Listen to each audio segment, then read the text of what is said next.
3월 17일 KMA 뉴스 브리핑입니다. 코로나19가 팬데믹 상태로 접어들었습니다. 전문가들은 의료 시스템을 정비해서 장기전에 대비해야 한다고 충고합니다. 감염학회와 응급의학회, 중환자의학회 등은 최근 대정부 권고안을 통해 중증 환자 진료를 위한 의료진을 확보하고 병상과 격리시설을 추가로 확보해야 한다고 밝혔습니다. 또 보건소나 의료기관의 진료 업무를 선별 진료와 경증 환자 진료, 중증 환자 진료 등으로 구분해서 의료 자원을 효율적으로 사용해야 한다고 조언했습니다. 특히 질병관리본부가 방역의 최상위 부서가 돼야 한다면서 이를 중심으로 정부 부처와 지자체 보건소, 공공의료원과 행정 역량을 총동원해야 한다고 강조했습니다. 코로나19 최전선에 있는 의료진의 개인 보호장구 확보 등 정책 지원도 권고했습니다. 한편 오늘 오전 현재 국내 확진자는 어제 하루 동안 84명이 늘어서 8,320명, 사망자는 6명이 늘어 81명으로 확인됐습니다. 조금 전 중환자를 위한 의료진 확보가 필요하다고 얘기했었죠. 실제로 대구 지역의 중환자 전문가 부족이 심각합니다. 코로나19 거점병원인 계명대 대구동산병원엔 중환자실이 10개 있었는데 오늘부터 10개를 더 추가해 운영하기로 했습니다. 하지만 중환자 세부 전문의와 간호사가 없어서 환자들을 다른 지역으로 전원할 수밖에 없는 형편입니다. 보다 못한 중환자의학회가 팔을 걷어붙였는데요. 대구동산병원 중환자실에서 근무할 의사와 간호사를 지원받고 있습니다. 이미 1차로 10명이 지원에 파견됐고 총 6차에 걸쳐서 의료진을 보낼 계획입니다.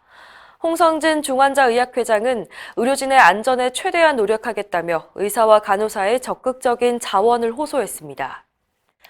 요즘 코로나19 치료제를 개발했다, 개발 중이다 이런 뉴스가 심심찮게 나오고 있죠. 치료제 개발 소식에 제약회사들의 주가가 급등하기도 하고 심지어 임상시험에 성공했다는 근거 없는 주장도 나오고 있습니다. 전문가들은 섣불리 그런 발표를 해서는 안 된다고 지적합니다. 대부분 동물 실험이나 인체 대상 임상시험 전의 초기 연구에 불과하다는 건데요. 특히 임상 1상부터 3상까지 거치는데 빨라야 1년, 길면 수년이 걸리기 때문에 설사 성공한다 해도 지금 당장 쓸 수 있는 게 아니라는 겁니다. 전문가들은 아직 메르스 치료제나 백신도 나오지 않았다며 코로나19 치료제에 대한 섣부른 기대감을 경계하고 있습니다. 주민들이 코로나19 진료를 위해서 대구에 다녀온 공중보건의사에게 방역가스를 뿌려서 큰 충격을 주고 있습니다. 공중보건의사협의회에 따르면 최근 한 공보의가 대구 파견 근무를 마치고 원래 근무지인 섬으로 복귀했는데요.